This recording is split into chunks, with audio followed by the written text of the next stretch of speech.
ஆளுங்கட்சியாக இருக்கின்ற பாரதிய ஜனதா கட்சி ஒரு உறுப்பினர் கூட இஸ்லாம் சமூகத்தை சேர்ந்தவர்களை தேர்தலில் நிறுத்துவது கிடையாது, வேட்பாளராக நிறுத்துவது இல்லை. இது மிகப்பெரிய அநீதி என்பதை நான் சுட்டிக்காட்டுகிறேன். கடந்த ஆண்டு பட்ஜெட்டை விட இந்த ஆண்டு 3900 கோடி ரூபாய் அதிலே வெட்டப்பட்டிருக்கிறது. அப்படியானால் நம்முடைய மாண்புமிகு நிதியமைச்சர் அவர்கள் அந்த விவசாயத்துறை என்கிற என்ஜினை ஆஃப் செய்திருக்கிறார் என்றுதான் நாம் எடுத்துக்கொள்ள வேண்டியிருக்கிறது.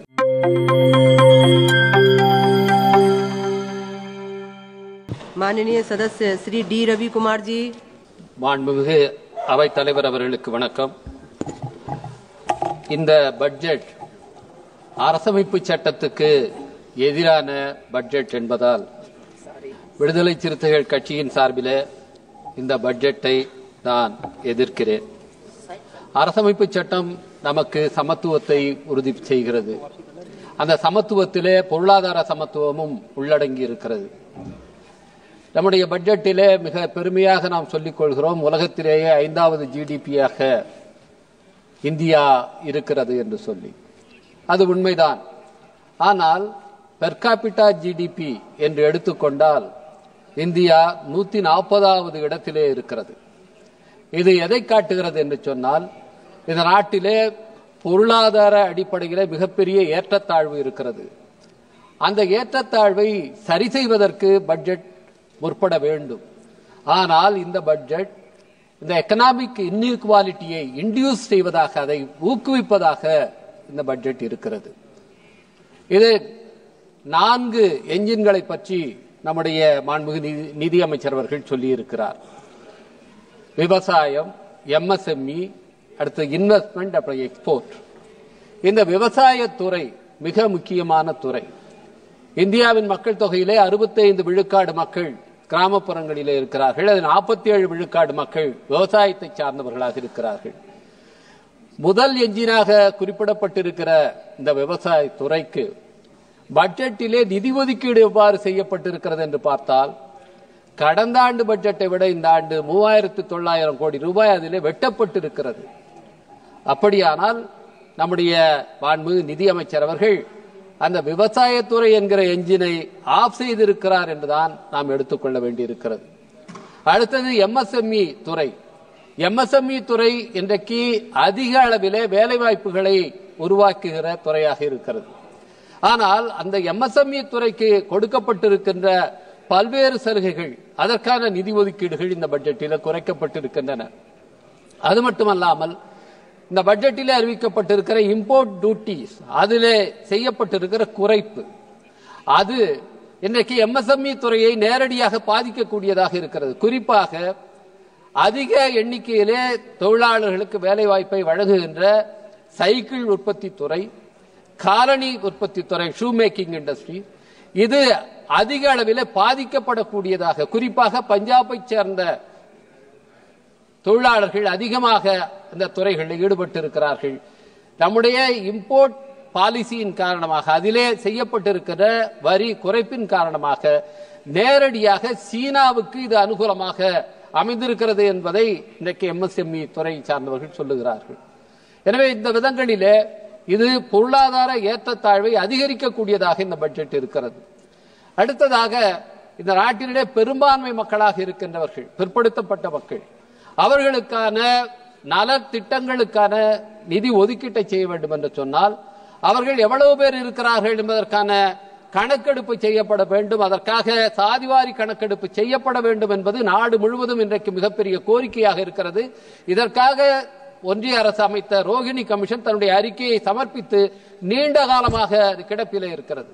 ரோகிணி கமிஷன் மிகவும் பிற்படுத்தப்பட்ட சமூகத்திலேயே மிகவும் பிற்படுத்தப்பட்டவர்களாக இருக்கிறவர்களை அடையாளம் கண்டு அவர்களுக்கு இடஒதுக்கீட்டின் பயன்கள் சென்று சேர வேண்டும் என்ற பரிந்துரையை கொடுத்திருக்கிறது.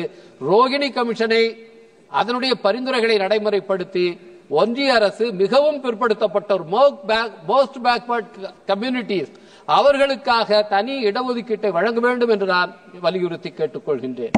இந்த பட்ஜெட்டிலே குறிப்பாக சிறுபான்மையினர், மத சிறுபான்மையினர், அவர்களுக்கான நிதி ஒதுக்கீடு என்பது பொருளாதார ரீதியாக குறைக்கப்பட்டிருக்கிறது, கல்விக்கான ஒதுக்கீடு குறைக்கப்பட்டிருக்கிறது என்பதை பல உறுப்பினர்கள் இங்கே சுட்டிக்காட்டினார்கள்.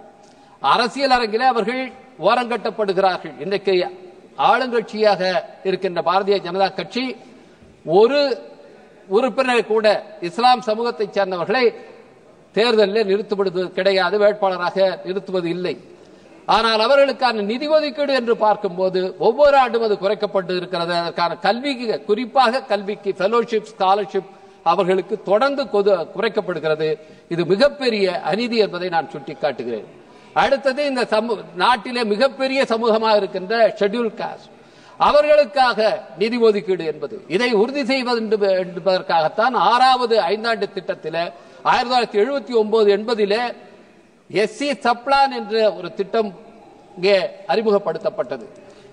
இந்த ஆட்சி அந்த திட்டத்துக்கு பெயரை மாற்றி இருக்கிறார்கள். அந்த திட்டத்துக்கு பெயரை மாற்றியது மட்டுமல்ல, எஸ்சி சப்ளான் அறிமுகப்படுத்தப்பட்ட போது என்ன சொன்னார்கள் என்றால், எஸ்சி மக்கள் எவ்வளவு பேர் இருக்கிறார்களோ அவர்களுடைய மக்கள் தொகைக்கு இணையாக பட்ஜெட் நிதி ஒதுக்கீடு இருக்க வேண்டும் என்று சொல்லப்பட்டது. ஆனால் இன்றைக்கு இந்த அரசு என்ன செய்திருக்கிறது என்றால், அதில் 50% பேர் அளவுக்கு நிதி ஒதுக்கீடு இருக்கும் என்று சொல்லி இருக்கிறார்கள். இன்றைக்கு 16.6% எஸ்சி பாப்புலேஷன் 2011 சென்சஸிலே, அதன்படி பார்த்தால் 8.3% இந்த பட்ஜெட் நிதி ஒதுக்கீட்டிலே எஸ்சி மக்களுடைய திட்டங்களுக்கு ஒதுக்க வேண்டும். ஆனால் ஒட்டுமொத்தமாக வெறும் 3% மட்டுமே அவர்களுக்கான திட்டங்களுக்கு ஒதுக்கப்பட்டிருக்கிறது. குறிப்பாக அவர்களுக்காக ஒதுக்கப்படுகிற கல்விக்கான திட்டங்கள், போஸ்ட் மெட்ரிக் ஸ்காலர்ஷிப், புரட்சி அம்பேத்கர் அவர்கள் 1944 ஆண்டிலே பிரிட்டிஷ் ஆட்சி காலத்திலே வாதாடி பெற்ற உரிமை அந்த போஸ்ட் மெட்ரிக் ஸ்காலர்ஷிப். அதற்கான நிதி ஒதுக்கீட்டை கொஞ்சம் கொஞ்சமாக குறைக்கிறார்கள். 2018 அந்த திட்டத்தை நிறுத்துவதற்கு இந்த அரசு முயற்சித்தது. அப்பொழுது விடுதலை சிறுத்தைகள் கட்சியும் பல எதிர்கட்சிகளும் போராடிய காரணத்தினாலே 2019 5 ஆண்டுகளுக்கு மட்டும் இதை நீட்டிப்பதாக அறிவித்தார்கள். 2025-26 மட்டும் அதுவரைக்கும் தான் இந்த திட்டம் நீட்டிக்கப்படுகிறது என்று சொன்னார்கள். 35,000 கோடி ரூபாய் அதற்காக ஒதுக்கப்படுவதாக சொன்னார்கள்.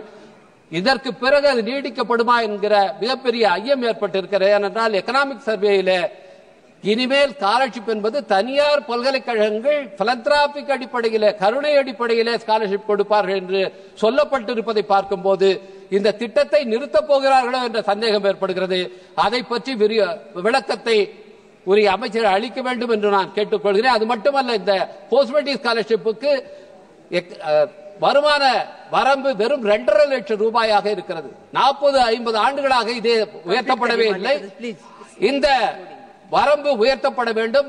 இடபிள்யூஎஸ்க்கு மட்டும் கூட 8 லட்சம் இருக்கும் போது, ஓவர்சீஸ் ஸ்காலர்ஷிப்புக்கு 8 லட்சமாக உயர்த்தப்பட்ட போது, போஸ்ட் மெட்ரிக் ஸ்காலர்ஷிப்புக்கு வெறும் வருமான வரம்பு என்பது 2.5 லட்சமாக இருப்பது மிகப்பெரிய அநீதி. அது உயர்த்தப்பட வேண்டும் என்று நான் கேட்டுக்கொள்கின்றேன். அடுத்ததாக ஒரே ஒரு விஷயத்தை மட்டும் சொல்லி நான் முடிக்க விரும்புகின்றேன். இந்த அரசு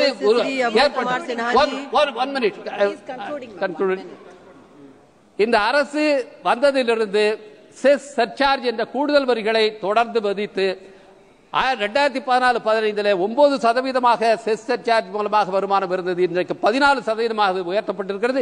இந்த பட்ஜெட்டில் ஏஐடிசி என்று புதிதாக ஒரு செஸ் அறிமுகப்படுத்தப்பட்டிருக்கிறது. இது மிகப்பெரிய அநீதி என்பதை சுட்டிக்காட்டி இந்த பட்ஜெட்டை நான் எதிர்க்கிறேன் என்பதை பதிவு செய்கிறேன். நன்றி, வணக்கம்.